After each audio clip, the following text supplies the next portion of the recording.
వాగ్రూపాలు పరా, పశ్యంతి, మధ్యమ, వైఖరులు. వాగ్రూపాలు 4. అవి పరా, పశ్యంతి, మధ్యమ, వైఖరులు. పరావాక్కు. పరావాక్కు స్థానం మూలాధార చక్రం, సహస్రార మధ్యస్థ ఓంకారము, ఆది ప్రణవం. దానికి సిద్ధి అని పేరు. ఈ ప్రణవము మూలాధారమందు అవ్యక్త వాక్కుగా నిలుస్తుంది. ఈ వాక్కు శక్తికి అభిన్నము, అవికారి, నిత్యమైనది, ఆత్మానుభూతిని ఇచ్చేది. దీనిలో లయమైన ఋషులు జ్ఞానాన్ని పొందుతారు.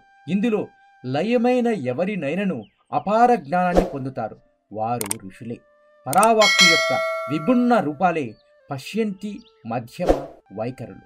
పశ్యంతి వాక్కు. ఈ వాగ్రూపము అంతర విషయ వాసనలను గ్రహిస్తుంది.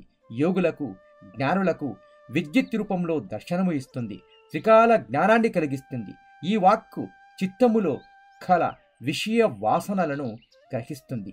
వాక్కులో 2వ దశ తక్కువ ఫ్రీక్వెన్సీ. పరావాక్కు కంటే మరింత సాంద్రీభవించి ఉన్న వాగ్రూపాన్ని పశ్యంతి అంటారు. మధ్యమ కంటే మరింత సూక్ష్మంగా ఉండి వినడానికి వీలు లేని దానినే పశ్యంతి వాక్కు అంటారు. పశ్యంతి అంటే సంస్కృతంలో చూడగలిగినది లేక ఊహించగలిగినది అని అర్థం. పురాతన గ్రంథాలలో శబ్దం అనుభవైక వైద్యం అంటే తెలియదగినది అని ఉన్నది. శబ్దాన్ని ఎలా చూడగలం? మనం ఎప్పుడైనా కలలో శబ్దం విన్నామా? ఈ ప్రత్యేక పరిమాణం కల శబ్దాన్నే, కలలో వినబడే శబ్దాన్నే పశ్యంతి అంటారు. నిజంగా ఇది మానసిక శబ్దం. ఇది చేతన, పాక్షిక, అచేతన స్థితులలో వినిపించనిది.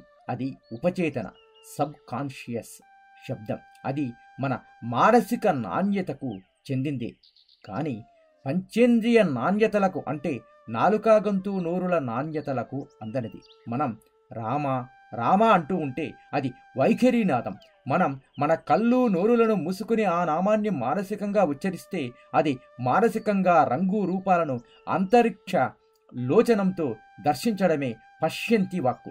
బాహ్య ప్రపంచానికి సంబంధం లేకుండా వినగలిగిన శబ్దమే పశ్యంతి. బయట శబ్దాలన్నీ అంతరించిపోయి పూర్వానుభవ శబ్దాల కంటే వినబడే భిన్నమైన ఒక కొత్త వింత నాదమే పశ్యంతి. మధ్యమా వాక్కు పరా పశ్యంతిల కంటే తక్కువ ఫ్రీక్వెన్సీలో కలిగి వైఖరి వాక్కు కంటే మరింత సూక్ష్మమైంది మధ్యమ వాక్కు. వైఖరి శబ్దం మిక్కిలి సూక్ష్మ అభివ్యక్త ధ్వని కానీ మధ్యమా వైఖరుల కంటే మరింత సూక్ష్మమైన నాదం, గుసగుస శబ్దంగా వినిపించేది మధ్యమా శబ్దం. అది వినికిడి ప్రభావం చూపలేదు. మధ్యమ శబ్దంలో అతి తక్కువ కంపరాలు కలిగి గుసగుస శబ్దమే వినిపిస్తుంది. 2 వస్తువుల ఘర్షణ వలన శబ్దోత్పత్తి జరుగుతుంది కానీ మధ్యమానాదంలో ఏ 2 వస్తువుల తీవ్ర రాపిడి వలన కాకుండా వినబడేంత శబ్దం జనించదు. ఠక్ ఠక్ అనేట్టు శబ్దం పుట్టిస్తే దాన్ని స్థూల శబ్దం అంటారు. మధ్యమ అంటే మధ్యగా ఉన్న శబ్దం. రెండిటికి మధ్యగా ఉన్నదే లేక మధ్యలో ఉన్నదే.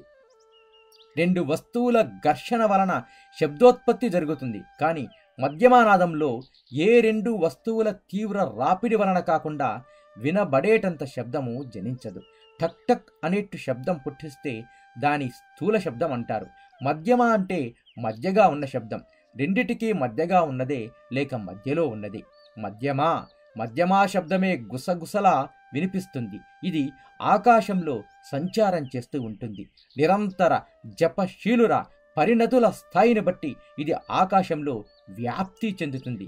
సాధకుల యోగుల స్థాయిని బట్టి కొన్ని ఆమడలు సూక్ష్మదేహాన్ని దాటి వ్యాప్తి చెందుతుంది. వైఖరి వాక్కు 4వ వాక్కు దశనే వైఖరి అంటారు. వైఖరిలో శబ్దము వినిపిస్తుంది, ఉత్పత్తి అవుతుంది కూడా. మనం మాట్లాడే భాష అంతా వైఖరియే.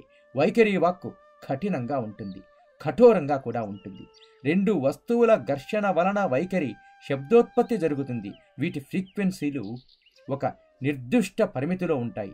మొత్తం మీద మనకు తెలిసింది ఏమిటి అంటే పరా అంటే ఆత్మనాదము, మధ్యమ అంటే స్వర అవయవాల సూక్ష్మమైన నాణ్యత, వైఖరి కూడా భౌతిక అవయవాల వలన ఏర్పడిన సూక్ష్మ శబ్దము. నిత్యమైన శబ్ద బ్రహ్మం మనం నోటితో ఉచ్చరించి చెవులతో వినే లౌకిక శబ్దంగా పరిణమించడంలో 4 దశలు చెప్పారు. పరా, పశ్యంతి మధ్యమ వైఖరి. పరా పశ్యంతి దశలలోని శబ్దాన్ని ఉన్నత స్థాయి యోగులు తప్ప మన సాధారణ ఇంద్రియ జ్ఞానంతో మనం గ్రహించలేకపోవచ్చు. జపాదుల వల్ల మధ్యమా దశలోని వాక్కును గుర్తించవచ్చు. ఇక వైఖరి వాక్కు ఒక్కటే మన అందరికీ తెలిసింది. పరావాక్కు నిత్యతత్వం. శబ్ద బ్రహ్మము మూలాధార చక్రంలోని కుండలిని దాని స్థానం. దీనినే నాదం అని అంటారు. పశ్యంతి వాక్కు బొడ్డు దగ్గర ఉండే స్వాదిష్టాన చక్రంలో ఉంటుంది. ఈ పరా పశ్యంతి వాక్కులు రెండు సూక్ష్మ స్ఫోట. హృదయ ప్రదేశంలోని అనాహత చక్రం మధ్యమ వాక్కుకు నెలవు. కంఠ ప్రాంతంలోని విశుద్ధ చక్రంలో ఆవిర్భూతమయ్యే వైఖరి వాక్కు బాహ్యము. వాక్ ప్రపంచం మొత్తంలో 4వ వంతు మాత్రమే మానవులమైన మనం వింటున్నాం. BVS